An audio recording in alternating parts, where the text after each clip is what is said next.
Perfecto, muchas gracias, Eu. Bueno, vamos a entrar en materia que sí tenemos un poco amplios los temas del día de hoy y sí quisiera tocarlos todos. Primero que nada, Licenciado, solo, ¿será que pueden ver la pantalla?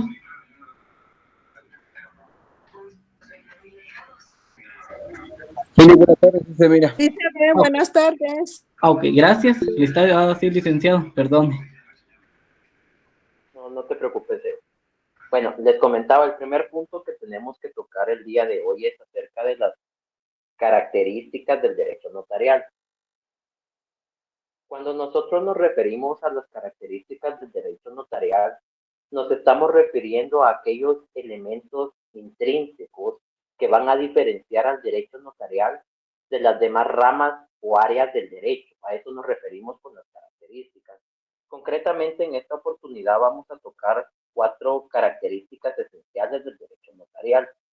La primera característica es que aplica el derecho objetivo condicionado a la voluntad de las partes. Con esto nos referimos concretamente que aplica el derecho objetivo condicionado a la voluntad de las partes. ¿A qué me refiero con esto? Cuando las personas llegan a nuestra oficina a solicitar nuestros servicios notariales, nosotros lo que vamos a hacer es aplicar la ley y adecuarla a la solicitud que ellos nos están haciendo. Concretamente acá yo les colocaba el artículo 5 del Código Civil como un ejemplo de esto, y es la identificación de personas. Como bien ustedes sabrán, cuando una persona constante y públicamente se hace llamar con otro nombre o apellido que es distinto al que consta en su partida de nacimiento, esta misma persona puede de forma voluntaria solicitarle al notario que lo identifique. Aquí concretamente vemos esto de la aplicación del derecho objetivo condicionado a la voluntad de las personas, concretamente con este ejemplo. La siguiente característica que tenemos es que no existe litigio, no va a haber pleito, no va a haber contienda. El derecho notariado eh, actúa en lo que la doctrina conocemos como in jus vivere, que es una fase normal del derecho. Y este in jus vivere hace alusión a vivir dentro del derecho, ya que acá, concretamente, en el derecho notariado, no va a haber derechos subjetivos en conflicto. Acá no existe un conflicto, sino que las partes pues están de acuerdo, al menos cuando nosotros realizamos nuestra función notarial, pues las partes están de acuerdo, es su voluntad realizar los actos o negocios jurídicos cuando ellos llegan a nuestra oficina. Luego tenemos la siguiente característica, que sería que va a conferir certeza y seguridad jurídica. Por supuesto, nosotros como notarios estamos dotados de fe pública, pero esta fe pública nos la otorga el Estado en este jus imperium que posee el Estado. Es él el que nos dota de esta fe pública y lo hace para que los documentos que nosotros como notarios vamos a autorizar estén revestidos de esa certeza y seguridad jurídica. Esto lo podemos ver concretamente en el artículo 186 del Código Procesal Civil y Mercantil, que nos va a establecer que los documentos autorizados por notario, funcionario o empleado público van a ser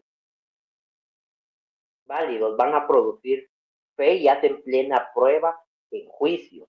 Por supuesto, se puede redarguir de nulidad o falsedad según sea el caso, pero estos concretamente producen fe y hacen plena prueba, derivado de esta dación de fe que nos ha otorgado el Estado a nosotros como notarios, ¿verdad? Y la siguiente característica y última es que el derecho notariado no se puede clasificar. Si bien es cierto, nosotros para su estudio lo clasificamos en la rama del derecho privado, el derecho notariado como tal no encuadra en ninguna de esta clasificación que hacemos nosotros. Toda vez que el derecho notariado tiene, interactúa en ambas ramas del derecho, en esta división que nosotros hacemos de forma tradicional, tanto en la rama pública como en la rama privada. Por eso realmente no podemos nosotros clasificar al derecho notariado. Luego, sí, te habías adelantado. Luego tenemos el tema de la función notarial. No sé si antes de pasar a este tema que han quedado claras las características del derecho notariado.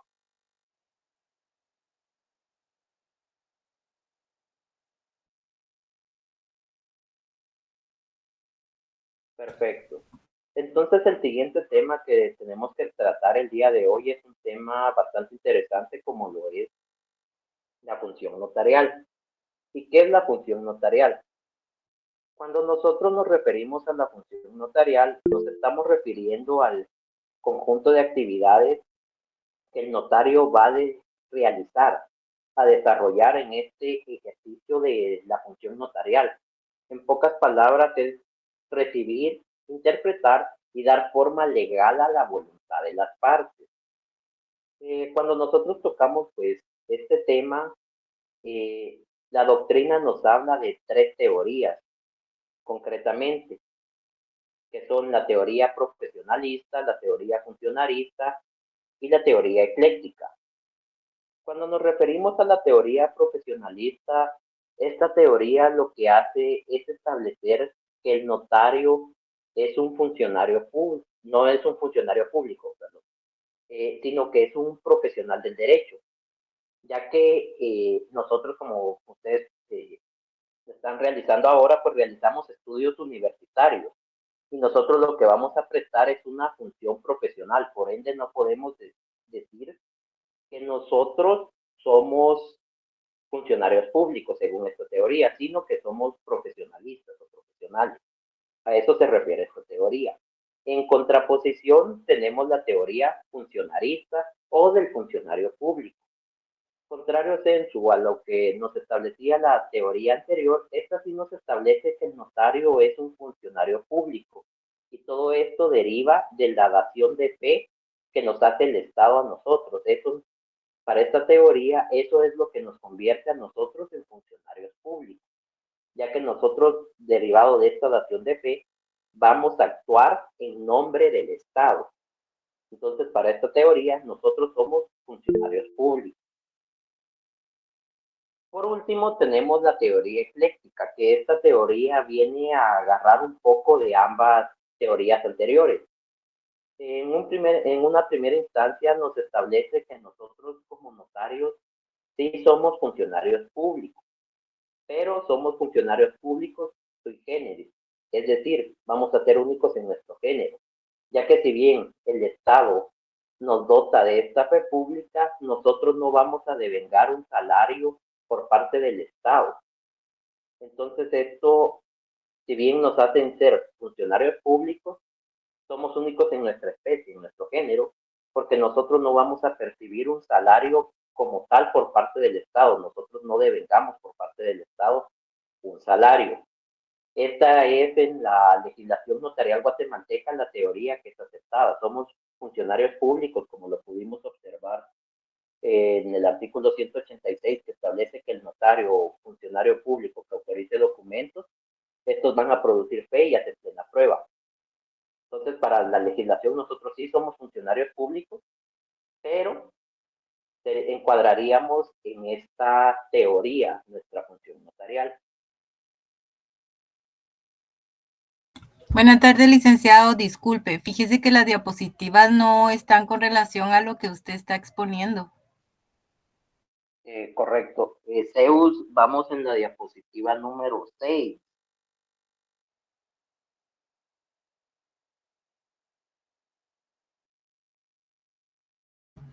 Sí, perdón, me adelanté Sí, un no, poco. sí, no te, si no, no Ajá, vamos en ok, sintonía. Perfecto, no sé si ha quedado clara esta situación con respecto a las teorías.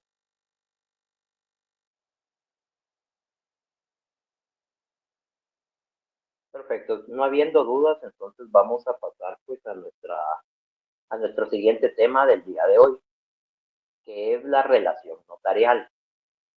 Cuando nosotros hablamos de la relación notarial, concretamente nos referimos a ese vínculo jurídico que va a existir entre el notario y el cliente y que va a generar derechos y obligaciones recíprocas.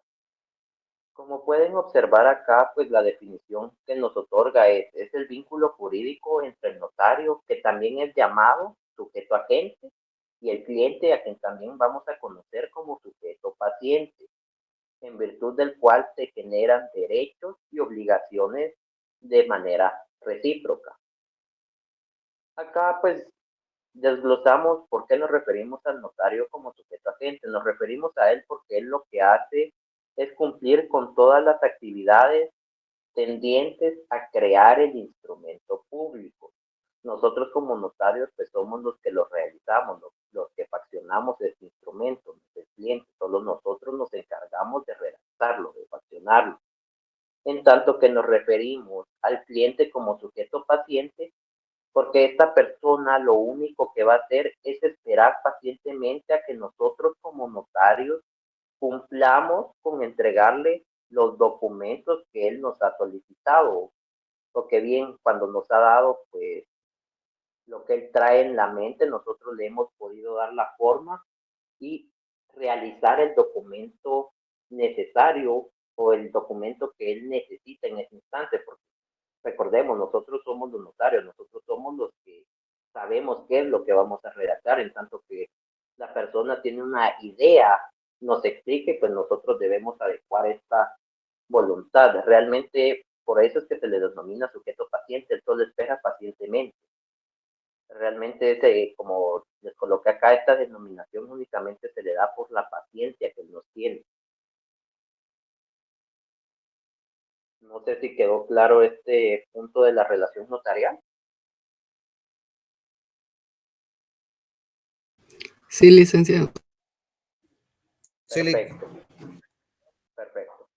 Entonces, un siguiente punto acá pues es la elección del notario. Como tal, no va a existir una regulación legal en cuanto a cómo debemos elegir al notario.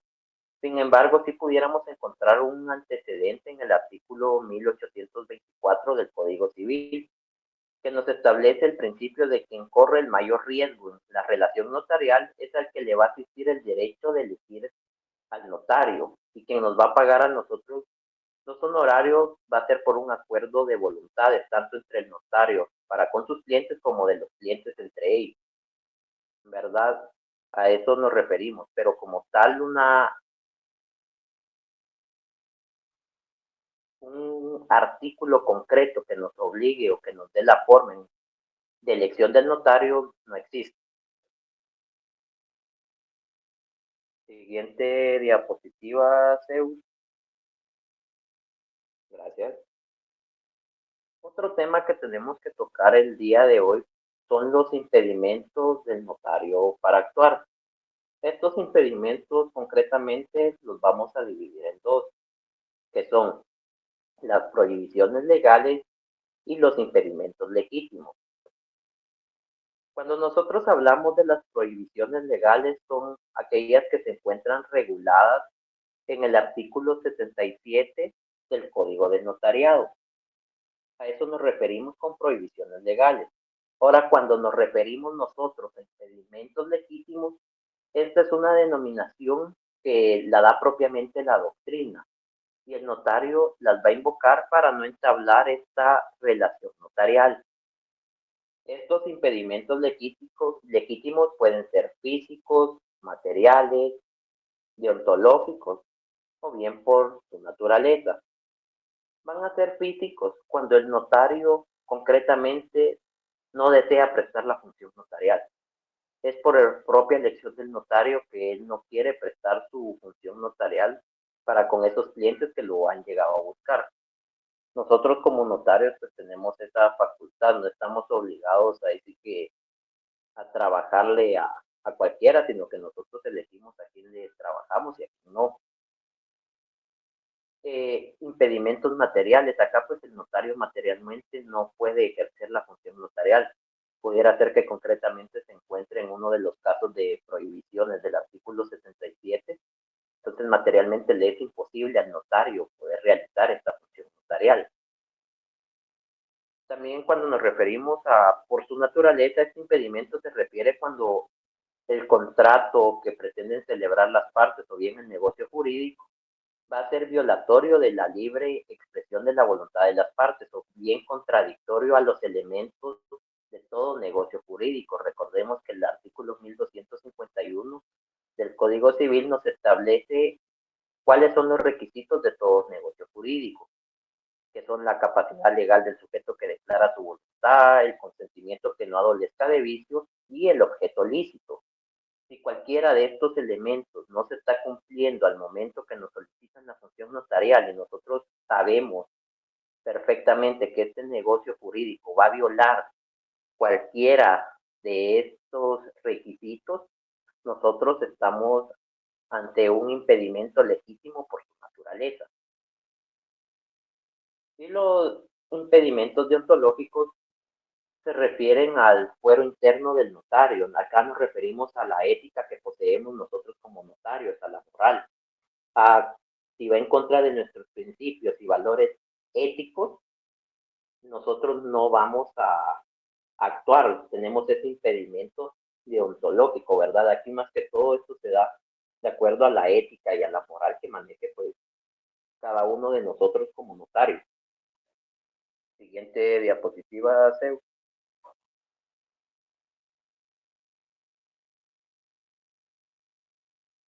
Ahora debemos hablar de las responsabilidades en que va a incurrir el notario. Recordemos que nosotros tenemos obligaciones al momento que realizamos nuestra función notarial. Y nosotros debemos responder por aquellos actos u omisiones que vayan a poder generar un perjuicio y tenemos pues la obligación de reparar el daño que causemos por una función notarial errónea. Nosotros siempre estamos obligados para con los clientes a reparar los daños que pudiéramos causarles por, repito, actuar de forma errónea en el ejercicio de nuestra función notarial. Concretamente nos podemos referir a 5 clases de responsabilidades que nosotros como notarios vamos a tener, que son la responsabilidad civil, la responsabilidad penal, responsabilidad administrativa, disciplinaria y fiscal. Aunque para muchos autores, tanto la responsabilidad administrativa como fiscal, algunos la unen y concretamente quedaríamos ya solo con 4 tipos de responsabilidades. Siguiente diapositiva, Zeus. Tenemos como tal la responsabilidad civil, para empezar a explicar los tipos de responsabilidades. Iniciamos con esta, y tipo de responsabilidad tiene como finalidad reparar aquellas consecuencias que nosotros en nuestro actuar pudiéramos haberle causado al cliente. Como bien dice acá, su finalidad es reparar las consecuencias injustas de una conducta que es contraria a derecho, o bien reparar un daño que ha sido causado sin culpa. Y este tipo de responsabilidad concretamente se menciona o se debe hacer mención en el contrato de servicios profesionales. Es mediante este contrato que nosotros como profesionales nos estamos comprometiendo u obligando a resarcir aquellos daños que pudiéramos causar. Para que este tipo de responsabilidad se dé, se deben dar ciertos elementos. El primero sería la violación de un deber legal, que haya culpa o negligencia de parte del notario y por supuesto que se cause un perjuicio, porque este tipo de responsabilidades, esta responsabilidad lo que pretende es que nosotros reparemos el daño, que podamos resarcir aquellos daños y perjuicios que hubiéramos ocasionado. Concretamente, pues esto lo podemos abordar más con respecto a la responsabilidad civil en el artículo 1433 y 1434 del Código Civil, asimismo en el 2033 y 1645 de este mismo cuerpo normativo. Por si quisieran ahondar más en este tipo de responsabilidad, esos son los artículos del Código Civil que la van a mencionar. Cuando les colocaba la violación de un deber legal, les colocaba el artículo 30 del Código de Notariado como un ejemplo. ¿Por qué? En el artículo 30 lo que nos establece el Código de Notariado es que nosotros tenemos la obligación de advertirle a los contratantes u otorgantes de todas las responsabilidades en que pueden incurrir al momento de otorgar ese contrato que se está celebrando, ¿verdad? Por eso, concretamente, acá podemos ver, si no lo hacemos, vamos a violar un deber legal, ya que esto es un deber legal que nosotros como notarios tenemos, de advertirle a los clientes de estos efectos legales.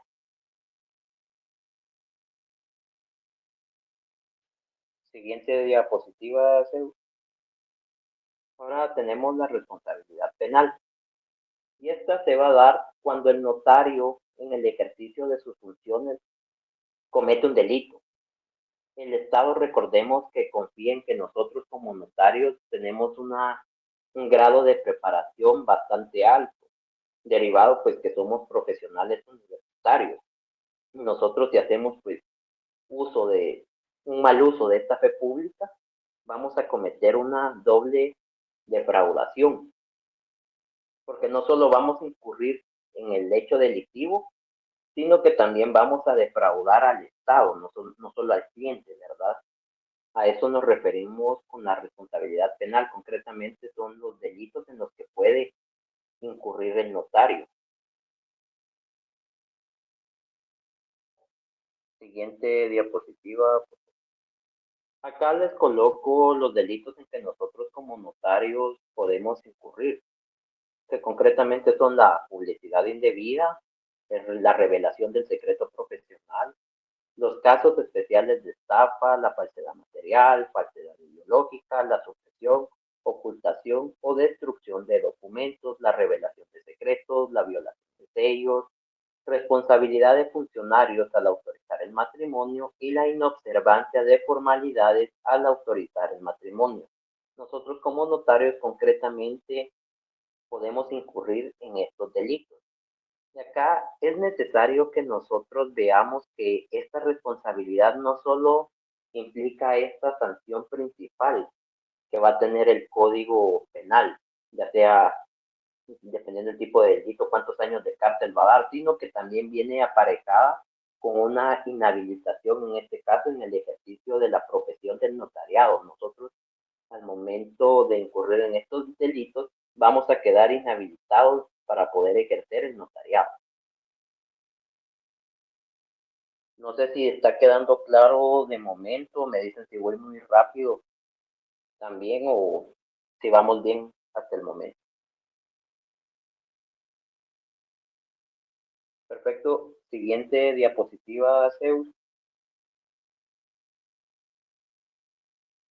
Ahora, la siguiente clase de responsabilidad que debemos hablar es la responsabilidad administrativa. Y esta se va a producir porque el notario está obligado a remitir los avisos administrativos los avisos a las distintas oficinas administrativas cuando nosotros realizamos un acto o un contrato según sea el caso. Nosotros acá tenemos que tomar en cuenta ciertos elementos para poder realizar estos avisos. Primero, el tipo de aviso, si es un aviso simple o es un aviso circunstanciado. El funcionario al que lo vamos a remitir, el plazo para remitir este aviso y la sanción a imponer en caso de incumplimiento. Por ejemplo, cuando nosotros cancelamos una escritura pública, tenemos 25 días para remitir el aviso al director del Archivo General de Protocolo. De lo contrario, nosotros tenemos una sanción. Acá concretamente podemos ver esto. Y como coloqué acá, generalmente estas sanciones son de carácter pecuniario. El artículo 101 del Código de Notariado es el fundamento de esta responsabilidad. Como podemos observar, pues realmente nuestro Código de Notariado no es sancionatorio y este tipo de infracciones nos va a sancionar la Corte Suprema de Justicia. Siguiente diapositiva. Luego tenemos la responsabilidad disciplinaria y esta se produce cuando nosotros como notarios infringimos una norma del Código de Ética profesional. Acá, mediante este tipo de responsabilidad, lo que se busca es proteger tanto el decoro como el prestigio de la profesión, del gremio de nosotros como notarios. Eso es lo que se busca con este tipo de responsabilidad disciplinaria. Acá, de forma muy simple, pero para que tengan una idea, les coloqué cómo es que se lleva a cabo este procedimiento disciplinario. Acá concretamente empezamos con la infracción a la norma de carácter ético, en este caso una norma del Código de Ética. Acá pues se va a presentar la denuncia al Tribunal de Honor del Colegio de Abogados y Notarios de Guatemala y se le va a dar luego de esto audiencia tanto a la parte denunciante como a la denunciada para que presenten los medios de prueba que sean pertinentes, que consideren pertinentes cada una de estas. Luego de esto, pues se va a dar el diligenciamiento de estos medios de prueba y se va a dar pues una resolución final que va a ser con lugar o sin lugar según sea el caso y se va a proceder a imponer la sanción de haber sido encontrado culpable el notario. Por supuesto, acá pues se puede impugnar esta resolución. Pero acá de forma muy breve, ese sería el procedimiento disciplinario que se aplica al momento que infringimos una norma del Código de Ética Profesional. Siguiente diapositiva. Y acá tenemos pues las sanciones que se pueden imponer. Esto lo encontramos en el artículo 26 de la Ley de Colegiación Profesional Obligatoria y se pueden imponer concretamente 5 clases de sanciones. La primera es una amonestación verbal. Y esta es una amonestación, esta es privada. Lo van a citar la Junta Directiva y el Tribunal de Honor al notario y le van a llamar la atención. Por eso se dice que es de forma privada. Únicamente pues lo sabe el notario que ha sido citado. Luego tenemos una amonestación pública, que esta acá cuando vimos en el procedimiento anterior que se sanciona, que se impone esa sanción, esta resolución se va a publicar tanto en el diario oficial como en el de mayor circulación y por supuesto, estas publicaciones las tiene que pagar el notario que ha sido sancionado y también se le va a enviar a los agremiados pues una copia de esta resolución. Luego tenemos una sanción pecuniaria, que es una multa que va a imponer el colegio profesional según sea el caso, el tipo de norma que se hubiere violado. También se puede dar que nos inhabiliten temporalmente en el ejercicio de la profesión o bien nos inhabiliten de forma definitiva, si así lo ameritara la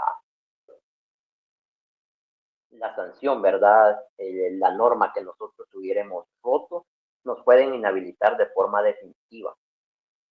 Siguiente diapositiva. Luego tenemos ya, para terminar este tema de las responsabilidades, tenemos la responsabilidad fiscal.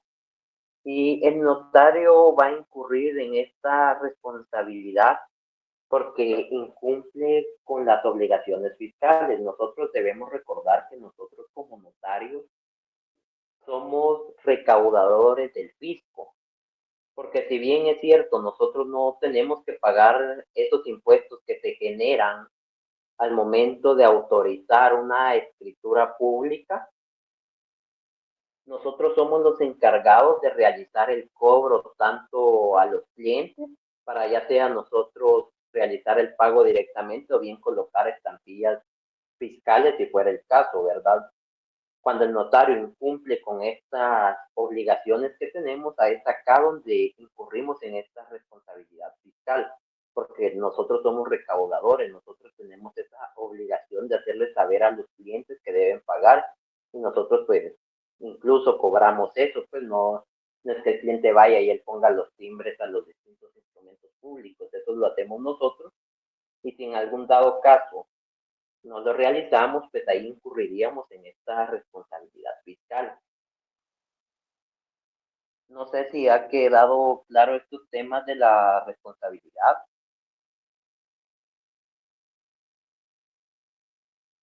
Sí, todo bien. Perfecto, perfecto.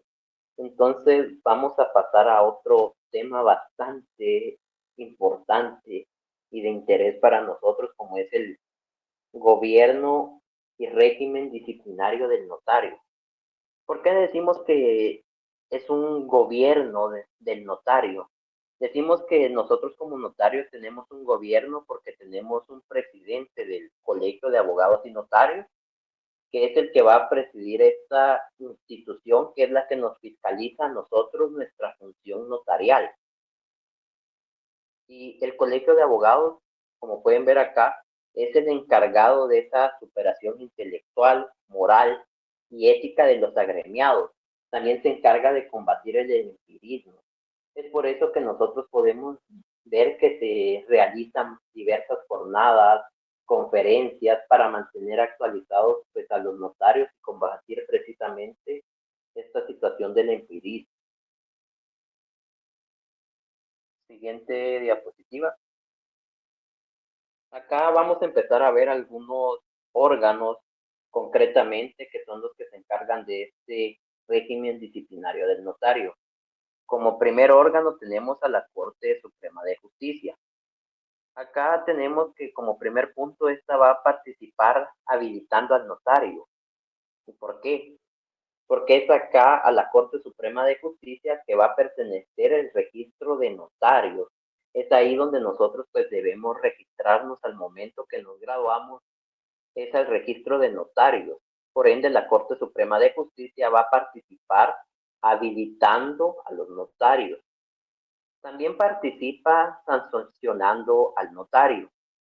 Cuando nosotros cometemos infracciones, como pudimos ver anteriormente, es la Corte Suprema de Justicia la que nos va a sancionar a nosotros por haber incumplido las normas del Código de Notariado. Como por ejemplo, si incumplimos con el pago del derecho de apertura de protocolo, o bien con no realizar el cierre del protocolo en el tiempo indicado, ¿verdad? Es la Corte Suprema de Justicia la que nos va a sancionar a nosotros. Ellos son los encargados de sancionarnos cuando incumplimos las normas del Código de Notariado. Y también se encarga o participa la Corte Suprema, pues inhabilitando al notario cuando tenemos algún impedimento, ¿verdad? De estos impedimentos, pues los podemos ver en el artículo 3, numeral 4 del Código de Notariado, ya sea que seamos civilmente incapaces, sordos, ciegos, mudos, o hayamos sido condenados por algún delito de los que nos establece la norma, pues la Corte Suprema de Justicia, al enterarse de esto, se va a encargar de inhabilitarnos a nosotros en esta función notarial que ejercemos. Siguiente diapositiva, por favor.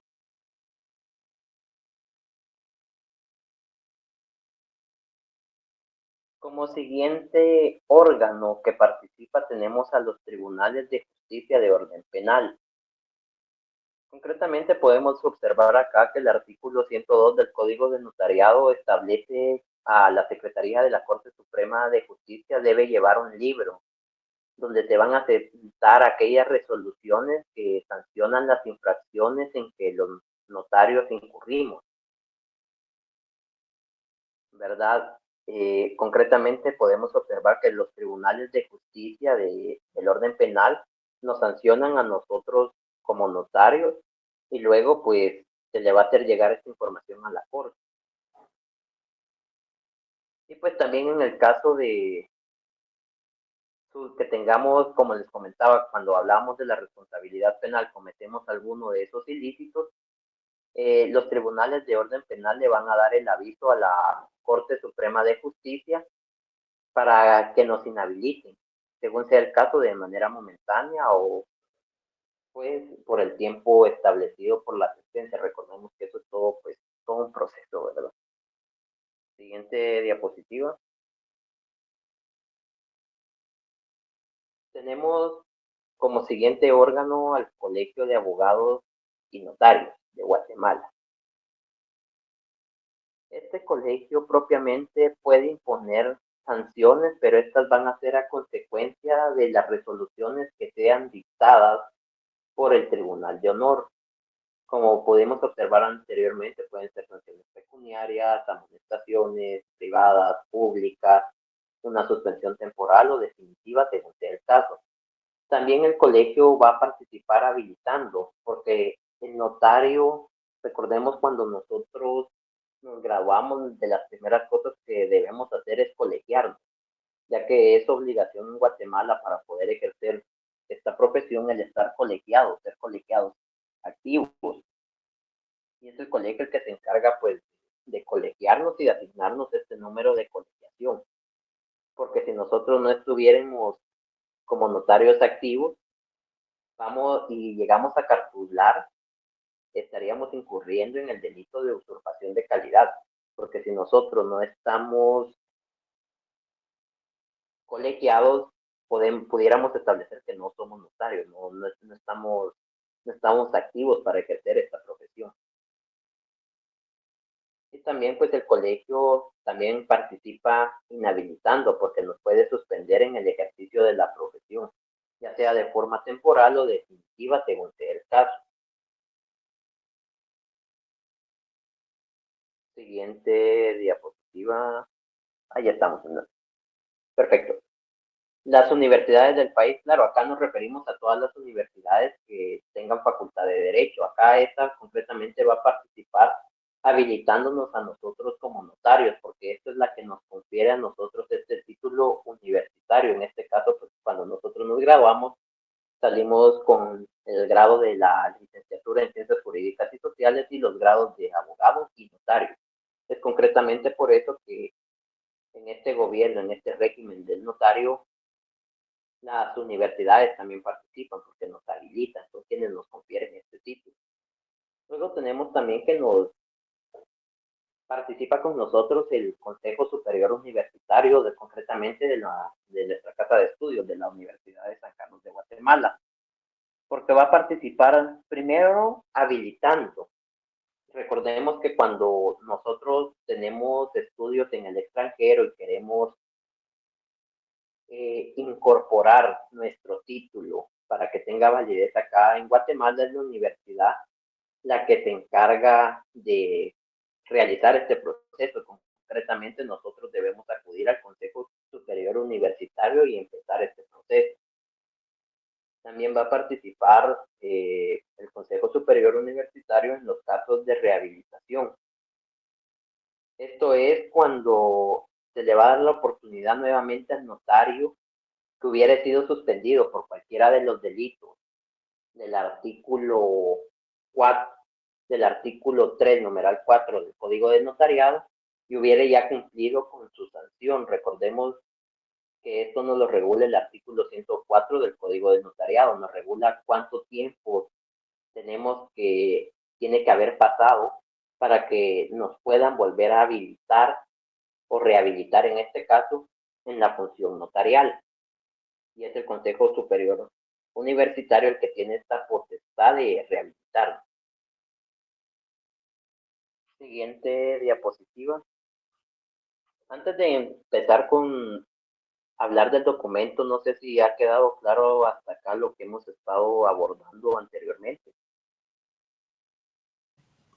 Licenciado, perdone, ¿esa rehabilitación que habla únicamente la hace el Consejo Superior Universitario? ¿O hay alguna otra manera de habilitarlo? No, concretamente nosotros debemos abocarnos al Consejo Superior Universitario para que nos puedan rehabilitar. Es un proceso un poco largo, pero es concretamente con el Consejo Superior Universitario.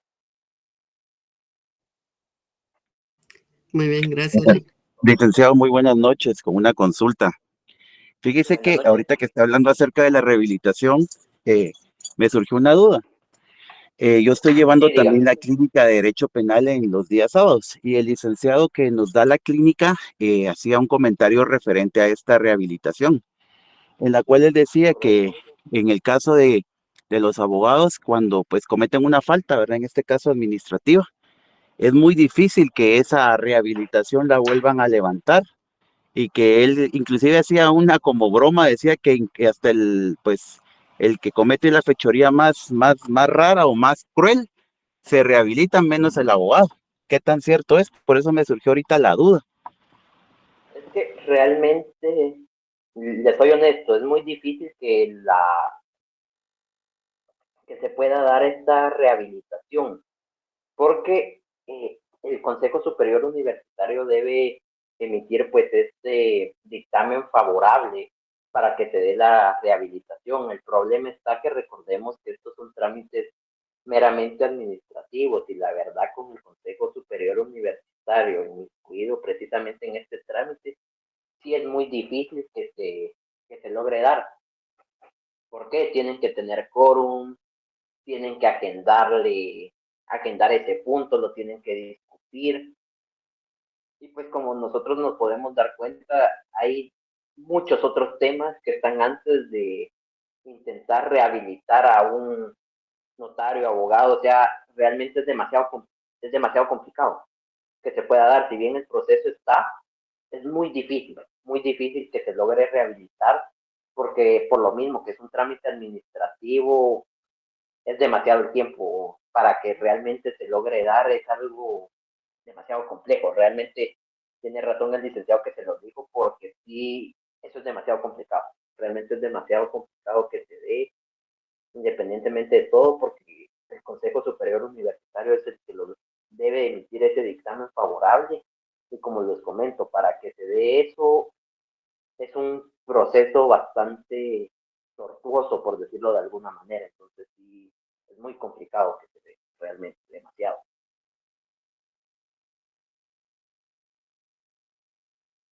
No sé si tienen alguna otra duda.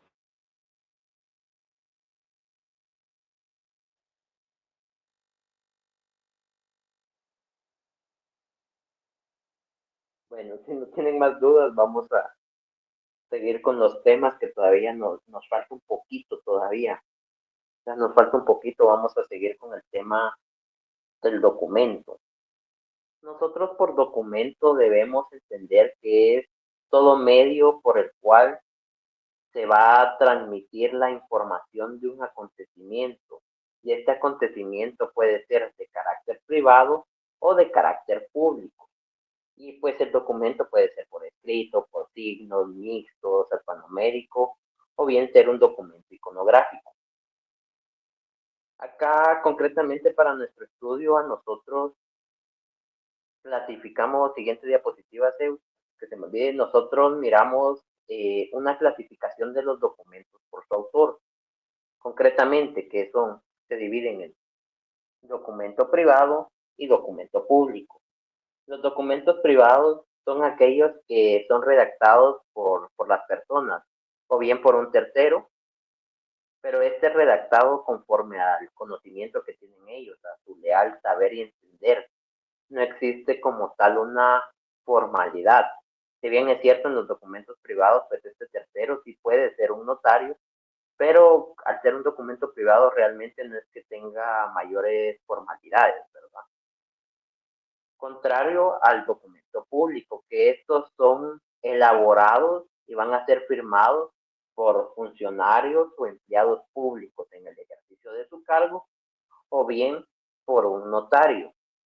Acá nuevamente traemos a colación el artículo 186 del Código Procesal Civil y Mercantil, que es el que nos establece que estos documentos extendidos por funcionario o empleado público en el ejercicio de su cargo o por el notario van a producir fe y hacer plena prueba, salvo el derecho de las partes de redarguirlos de nulidad o de falsedad, es decir, que los impugnen por ser estos nulos o falsos según ellos. Cuando nosotros nos referimos a documentos públicos que son realizados por el notario, nos estamos refiriendo concretamente al instrumento público. Es así como se le conoce a los documentos que son autorizados por el notario. Los conocemos como instrumentos públicos. Siguiente diapositiva, Zeus. Tenemos esta clasificación de los documentos privados. Concretamente los vamos a clasificar en tres, que van a ser documentos privados con firma legalizada, sin firma legalizada y ante juez, y reconocidos ante juez. Cuando nosotros nos referimos al documento privado con firma legalizada, pues bien, acá el documento pudo haber sido redactado por las partes contratantes, por un tercero que incluso pudo haber sido el notario, o por un tercero extraño, ajeno a la función notarial, pero acá concretamente, pues las personas llegan con el notario para que les legalice esta firma. Recordemos que para legalizar una firma estas deben ser puestas o reconocidas en presencia del notario. Entonces es concretamente esto lo que nos piden acá. Pues este documento es el de uno de los de mayor trascendencia acá, porque recordemos que los documentos privados con firmas legalizadas van a constituir un título ejecutivo, claro, si cumple con los requisitos del Código Civil, pero en líneas generales para eso es que sirve legalizar la firma en un documento privado, puede constituir un título ejecutivo. Esto lo podemos ver en el artículo 327, numeral 3 del Código Procesal Civil y Mercantil. Esto sobre todo se da cuando lo de legalizar la firma se da cuando la obligación que vamos a establecer nosotros en el documento es de tracto sucesivo, es decir, es una obligación que está pendiente de consumarse o que se va a ir consumando en el tiempo. Luego, pues tenemos el documento privado sin firma legalizada, que acá este no es de mayor relevancia para nosotros concretamente porque nosotros acá no ejercemos una función notarial, la pudiéramos ejercer si nosotros somos quien ese tercero que puede redactar este documento, somos el tercero que lo redacta.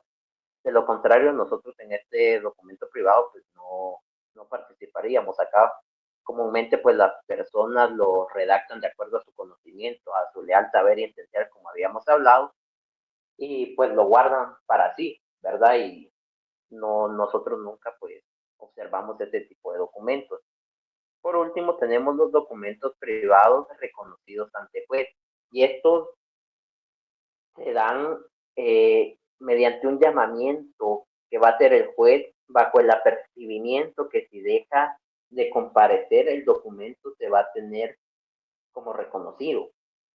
Acá pues la persona va a llegar ante el juez y va a reconocer ya sea el contenido del documento o bien la firma, va a ir a reconocer que pues esto le pertenece, que es eso cierto.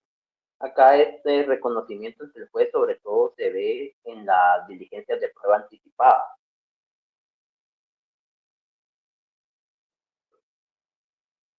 Siguiente, perfecto. Luego tenemos una clasificación de los documentos públicos.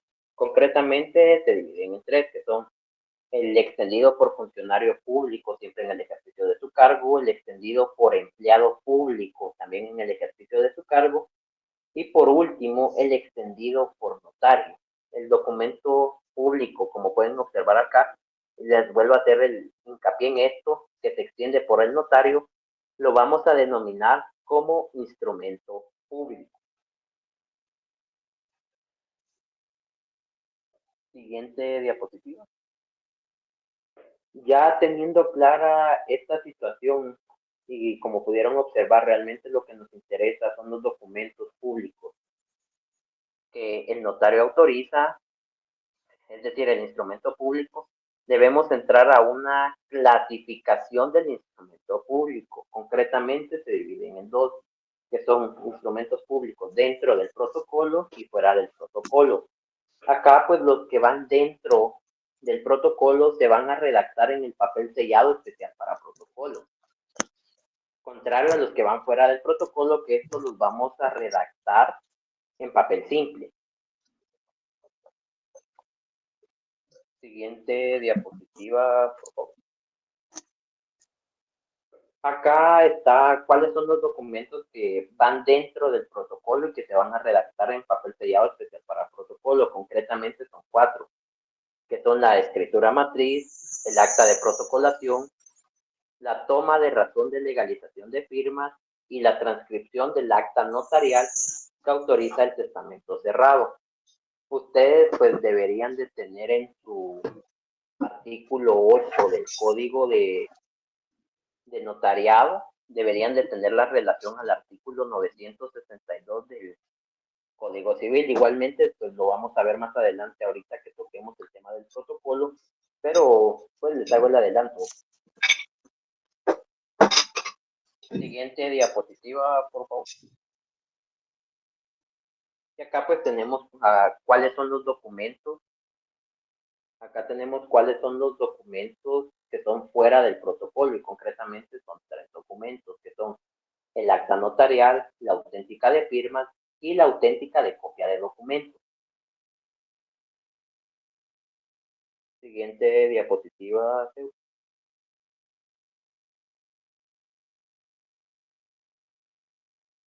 Acá vamos a empezar a desglosar sobre todo el primer documento que vimos, que es de los documentos dentro del protocolo, que es la escritura matriz. La escritura matriz es el instrumento público que va a contener los negocios jurídicos, contratos, declaraciones de voluntad, manifestaciones del consentimiento y, por supuesto, se va a redactar en papel sellado especial para protocolo. Sin embargo, es de hacer notar acá, hacer énfasis que esta escritura matriz se va a dividir en 3, que es principales o matriz, en accesorias, secundarias o complementarias y en escrituras canceladas. Siguiente diapositiva. Ahora vamos a tocar unos pequeños puntos acerca de esta clasificación que les hablaba hace un momento. Las escrituras principales, o conocida como escritura matriz, deben cumplir con los requisitos que nos establecen los artículos 13, 29 y 31 del Código de Notariado, y se van a redactar en papel sellado especial para protocolo. Las características propias de esta escritura es que surte efectos por sí sola, se puede reproducir y pues debe cumplir con los requisitos formales, que son los requisitos esenciales, los requisitos no esenciales y los especiales según sea el caso. Siguiente diapositiva.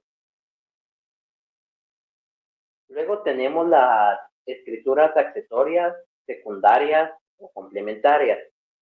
Y estas pues se van a subdividir en escrituras de aclaración, de ampliación, de adición, de modificación y de rescisión. Estas nosotros las utilizamos para enmendar errores de forma en que nosotros como notarios hubiéramos incurrido. En estas escrituras nosotros únicamente pues vamos a consignar lo que hubiésemos omitido al momento de fraccionar pues la escritura. Acá pues esta se va a autorizar con la antefirma por mí y ante mí. Ejemplos claros de esto tenemos cuando nosotros como notarios no colocamos la edad, no colocamos el domicilio, la nacionalidad de alguno de los contratantes, etcétera. Son estos pequeños errores de forma que pudiéramos haber tenido nosotros los que vamos a enmendar con este tipo de escrituras.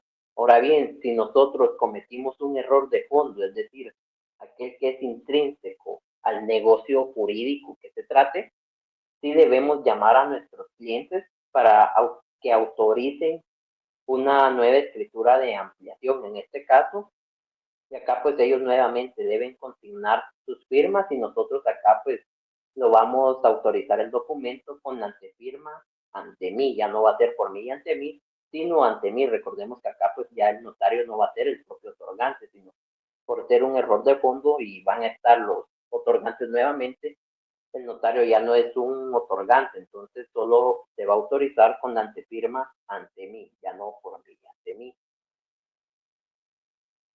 Siguiente diapositiva.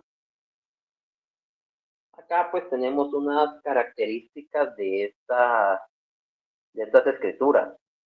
Tenemos primero que sirven para enmendar estos errores de forma y para ampliar o modificar elementos de fondo del negocio jurídico. Y si son errores de fondo, deben comparecer nuevamente los otorgantes para firmar la escritura, ya que si, como repito, solo fueran errores de forma, nosotros la podemos autorizar y vamos a ser los propios otorgantes. Únicamente debemos, al momento de autorizar, colocar la antefirma por mí y ante mí.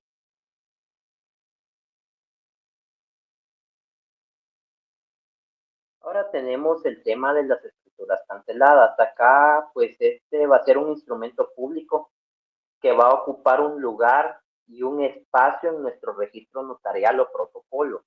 pero esta no ha sido firmada, ya sea por uno o bien por todas las partes que están involucradas en este negocio. Para cuando nosotros cancelamos una escritura, no debemos justificar por qué la estamos cancelando. Únicamente debemos colocar la palabra cancelada y la firma del notario. Nosotros decimos que ocupa un lugar en el protocolo porque a estas escrituras nosotros ya le hemos asignado un número y también va a ocupar un espacio porque está escrito pues en una hoja del papel sellado especial para protocolo. Siguiente diapositiva.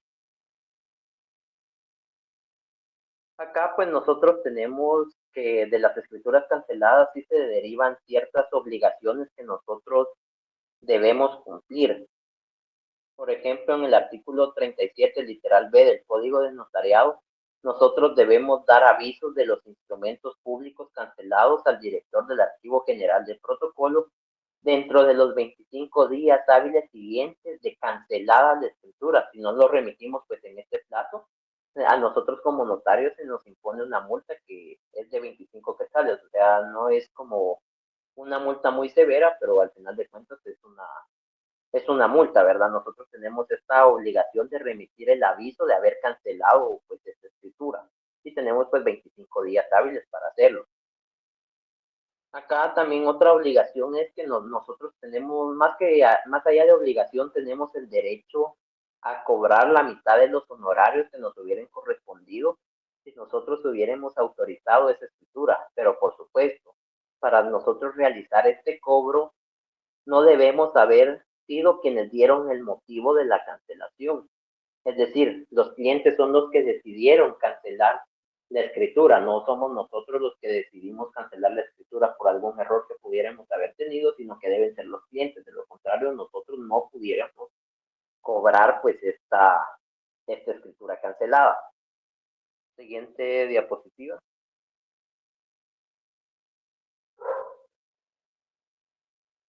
Luego tenemos acá algunas características de estas escrituras canceladas.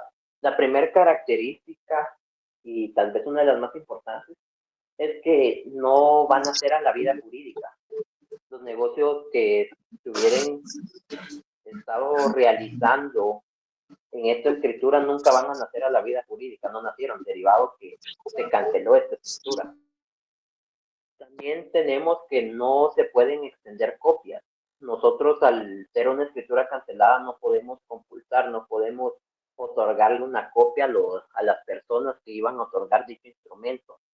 Nos es prohibido realizar o dar una copia si el documento ha sido cancelado. Como coloca acá, pues también tenemos el derecho a los honorarios, como les explicaba, por supuesto, si no le dimos nosotros pie a esta cancelación. Nosotros en estas escrituras, pues, por supuesto, tenemos prohibido autorizarlas si no están firmadas. Cuando nos referimos a que tenemos prohibido autorizarlas si no están firmadas, nosotros no podemos colocar la palabra ante mí y nuestra firma.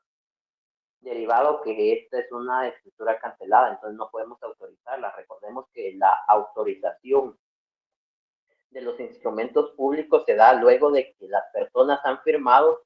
Nosotros debemos colocar las palabras ante mí, o en este caso las palabras ante mí, y nuestra firma es acá el momento de la autorización de los instrumentos públicos.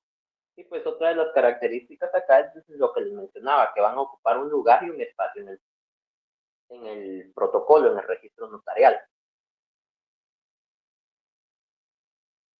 No sé si hasta el momento quedamos claros en este tipo de escrituras o tienen alguna duda o entramos a ver ya el último tema que nos compete el día de hoy.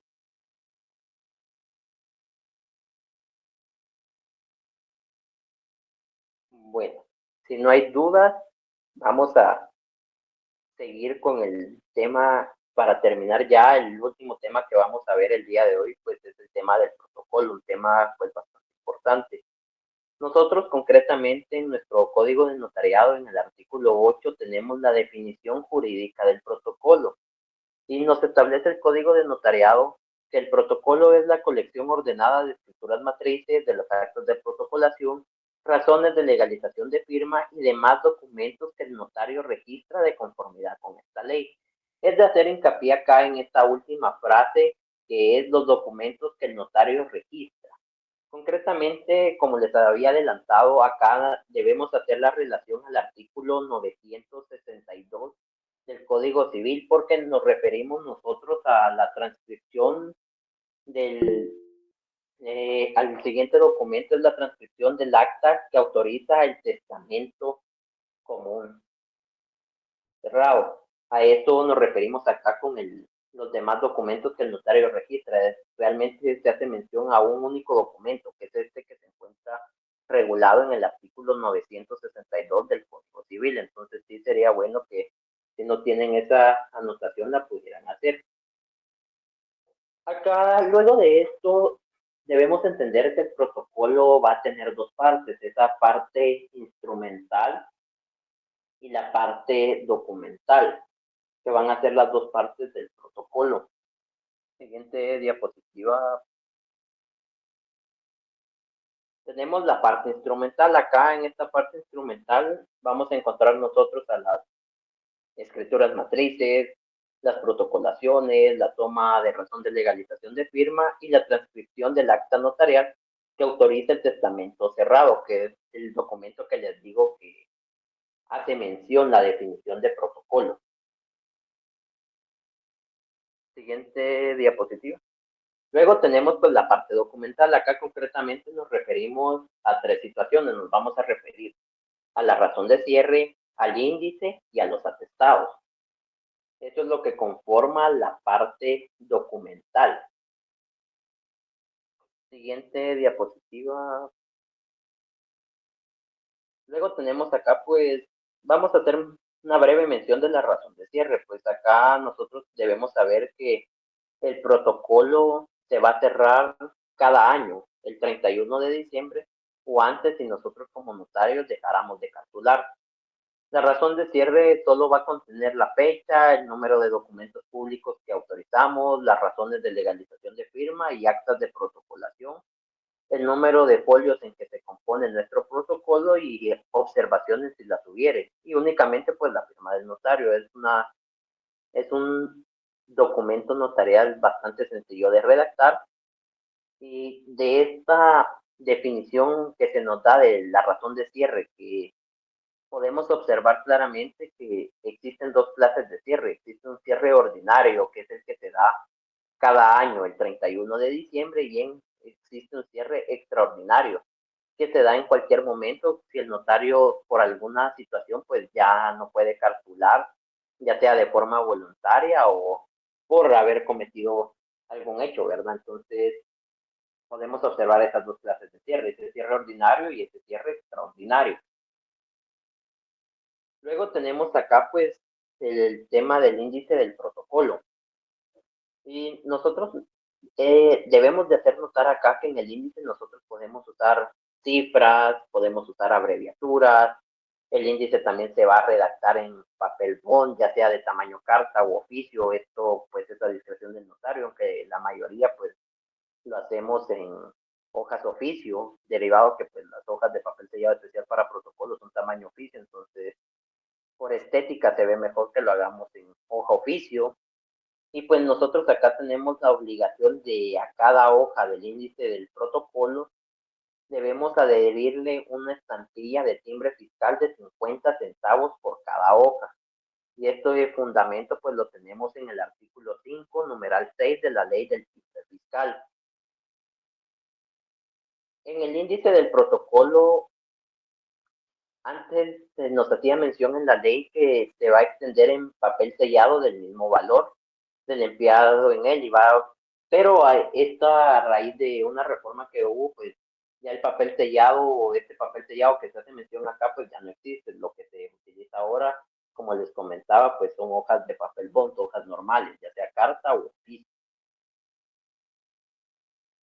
Acá, como podemos observar, pues acá les coloqué un ejemplo de un índice del protocolo. Como podemos observar, lleva 5 columnas. La primera lleva el número de orden del instrumento público, la siguiente el lugar y fecha del otorgamiento, la siguiente columna se consignan los nombres de los otorgantes, la siguiente es el objeto del instrumento público y el folio en que principia. Quiero remarcar acá que, como se pueden dar cuenta, pues hay abreviaturas. Recordemos que si bien el artículo 13 nos prohíbe el uso de abreviaturas, acá pues en el índice sí podemos utilizar esas abreviaturas. Es por eso que lo pueden observar acá en el ejemplo, pues se usan las abreviaturas. Pueden observar acá pues el número de orden es el 1, Ciudad de Guatemala, 2 de enero de 2019. Acá pues el nombre de los otorgantes, en este caso, si es una persona jurídica, pues se debe colocar el nombre de la persona jurídica, no el representante. El objeto del instrumento público, en este caso fue una compraventa de bien inmueble. El folio que va a principiar, ya que es la primera, va a principiar en el folio 1. La siguiente, pues como pueden ver acá, no hay nombre de otorgantes porque es una escritura pública, un instrumento público cancelado. Es de hacer notar acá también en esta, precisamente, cuando vemos el folio en que principia, si se pueden dar cuenta, le coloqué el número 3 y una V. A esto nos referimos a que está empezando en la hoja 3, pero en el lado reverso de esta misma. Por eso se le coloca esa V. Si ustedes la ven en algún índice, a eso se refiere, que no inicia en el lado de adelante de la hoja, sino en el reverso de la misma, es donde inicia, en este caso, acá pues esta escritura. En la siguiente, como pueden observar, pues como era una protocolización de un documento proveniente del extranjero y esta la autorizamos nosotros como notarios con la antefirma por mí y ante mí, acá en el nombre de los otorgantes lo que debemos colocar es nuestro nombre como notario. Siguiente diapositiva. Licenciado, solo con una molestia, fíjese que aquí en el grupo César pregunta de que si podrías dar un ejemplo de la razón del cierre. Un ejemplo de la razón de cierre. Ajá. Correcto, de forma muy breve, como les comentaba, colocamos, como no hay una manera específica, únicamente debemos cumplir con los requisitos que nos establece, colocaríamos como título razón de cierre, colocaríamos en dado caso la fecha, que en este caso sería razón de cierre en la ciudad de Guatemala el 31 de diciembre del año 2023. Yo, Sergio Castillo, notario, autoricé 10 instrumentos públicos, 4 legalizaciones de firma, 2 actas de protocolación, y mi registro notarial, y el registro notarial a mi cargo se compone de 15 folios, por decir algo, y observaciones que no cancelé ninguna escritura en este año, no cancelé ninguna escritura, y pues únicamente pues mi firma como notario, y ahí estaría. La verdad, como les comento, esto es una forma muy breve, ya que no tenemos una forma como tal de redactarlo, sino únicamente la razón de cierre debe contener esto: la fecha, el número de documentos públicos que autorizamos, razones de legalización de firma, acta de protocolación si las hubiere, y los números de folio en que se compone. La verdad es una redacción muy simple. No sé si queda eso claro. Y entonces, perfecto, si ya quedó claro, vamos al último tema que vamos a ver el día de hoy.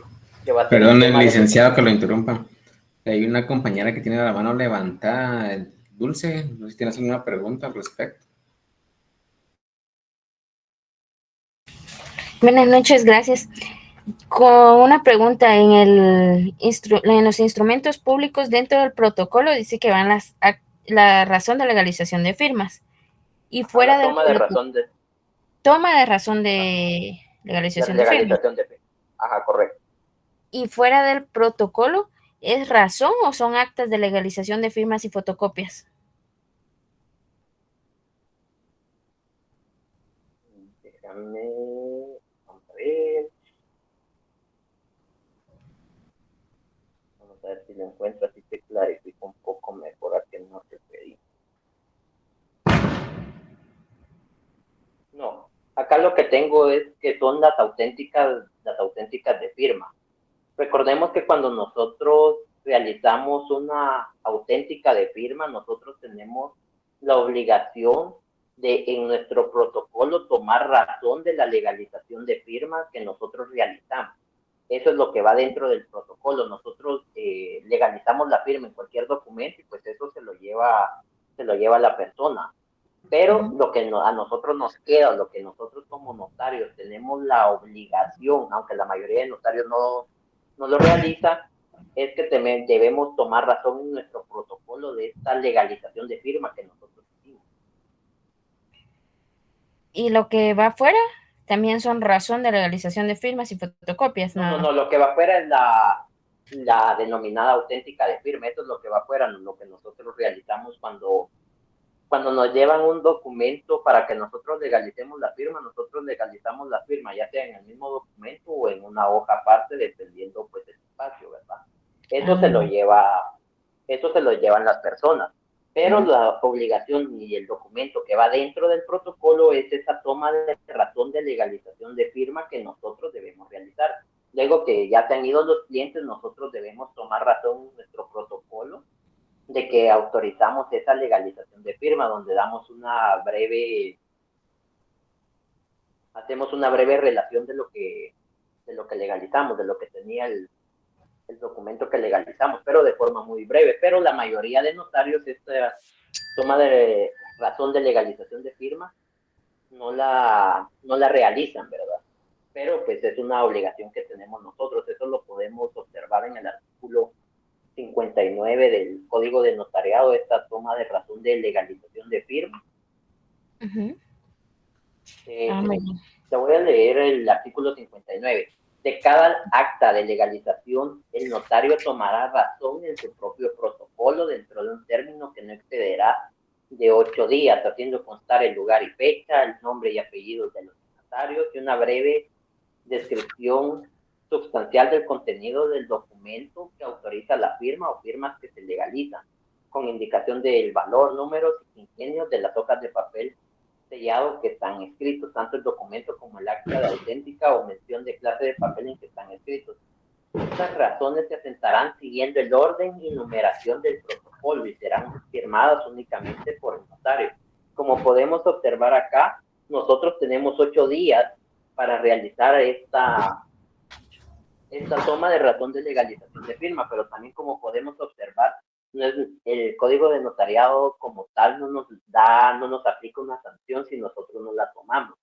No es como que nadie nos controle. Ustedes pueden observar la mayoría de notarios al momento de una toma de razón de legalización de firma, se va a decir que nunca se autorizó ninguna auténtica de firma, porque la mayoría de notarios no toman razón en el protocolo de esta legalización de firma, por lo mismo que no existe un buen control por parte del archivo, del director del archivo general de protocolo. No existe un control como tal, entonces esta toma de razón de legalización de firmas muy pocas veces es realizada. Yo soy honesto, muy pocas veces es realizada, la mayoría solo autentifica las firmas, se va el cliente con el documento y pues la razón de firma, la toma de razón de la legalización de las firmas no se realiza. En la mayoría de los casos no se realiza la misma. No sé si quedó claro esta situación. Sí, gracias, licenciado. Perfecto. Entonces, como les comentaba, el último tema que vamos a ver el día de hoy, también por el tiempo y no estoy tratando de no aburrirlos, ¿verdad? El último tema que vamos a ver hoy es el tema de los atestados, que lo encontramos en el artículo 17 del Código de Notariado. Cuando nosotros nos referimos a los atestados, nos vamos a referir a aquellos documentos que nosotros como notarios vamos a incorporar al final de protocolo. Y estos atestados, estos documentos van a servir para que nosotros demostremos que como notarios hemos cumplido con las obligaciones que tenemos, tanto obligaciones previas, simultáneas o posteriores. Los ejemplos más claros que podemos ver en cuanto a los atestados que debe tener el notario, el primer atestado que debe aparecer es el comprobante del pago de apertura de protocolo. Este es el primer atestado que debemos tener nosotros como notarios. notario, ya que recordemos que si nosotros no pagamos este derecho de apertura de protocolo, no pudiéramos calcular. Si lo hacemos, ya estaríamos cometiendo pues una infracción. No un delito, pero sí una infracción. También otro ejemplo es incorporar todos los documentos que van a tener relación con los contratos que se han autorizado. Por ejemplo, cuando nosotros remitimos los avisos a las distintas oficinas públicas, siempre se lleva una copia que nos van a sellar de recibido. Entonces, esta copia que nos sellan de recibido es la que nosotros vamos a colocar de último en el protocolo junto con los atestados. Esto va a demostrar que nosotros cumplimos con esta obligación. También cuando autorizamos nosotros matrimonios debemos incorporar a nuestros atestados los certificados de salud de los contrayentes, las certificaciones de sus partidas de nacimiento, la copia de la escritura de capitulaciones matrimoniales si lo hubiere. Si es un extranjero, pues el certificado de la libertad de estado y la copia que vamos a remitir al Registro Nacional de las Personas, RENAP. También otro de los atestados más comunes son las fotocopias de los DPI de los comparecientes. Esto sí, casi que es obligatoria para cualquier acto o contrato que realicen. Nosotros debemos pues sacarle fotocopia a los DPI y pues colocarlos en nuestros atestados, ¿verdad? También fotocopia de los testimonios que nos acreditan la propiedad, si es una compraventa o alguna situación así. Nosotros debemos pues sacarle una copia a esto del testimonio y colocarla también en nuestros atestados. Estos son pues solo algunos de los documentos que nos pueden servir a nosotros para comprobar que cumplimos pues con nuestras obligaciones notariales, ¿verdad? Únicamente, compañeros, en cuanto al protocolo, la verdad este es un tema que nos hizo falta bastante. Nos hizo falta hablar sobre la enmienda del protocolo, nos hizo falta hablar diversos temas, pero por situaciones de tiempo ya no los pudimos tocar el día de hoy, ¿verdad? Pero sí, esto fue como lo más importante, vamos a decirlo de alguna manera, aunque como les repito, sí quedaron algunos temas pendientes en relación al protocolo, ¿verdad, compañeros? Pero ya por el tiempo, ¿verdad? Nos faltó la conservación del protocolo cuando el notario pues sale del país. Dependiendo la cantidad de tiempo, pues a quién se va a quedar el protocolo, qué es lo que se realiza en esos casos. También nos faltó la inspección del protocolo. Recordemos que nosotros solo somos depositarios del protocolo y responsables de su conservación, entonces nos pueden inspeccionar el mismo. Hay 3 clases de revisión que pueden haber, una ordinaria, una extraordinaria y una especial incluso. También si en un dado caso se nos extravía, se nos pierde el protocolo, también cuál es la manera en que podemos reponer el mismo, ¿verdad? Son temas que me hubiera gustado tocar el día de hoy, pero como les repito, por el tiempo ya no se logró, pero espero que lo que hayamos visto el día de hoy pues haya sido de mucha ayuda para ustedes, ¿verdad? Esperaría que así sea. Entonces, yo termino mi participación. No sé si los compañeros van a decir algo. Yo de mi parte, pues sí, me despido. Les agradezco atentamente pues, que estuvieran el día de hoy acá en el repaso. Nuevamente, gracias por escucharme y los dejo en el uso de la palabra Zeus. Solo antes, licenciado, antes que se vaya, tal vez, no sé si algunos de los compañeros tienen alguna duda, algunas preguntas que quisieran hacer, ya para ir finalizando. Les dejo el uso de la palabra, compañeros.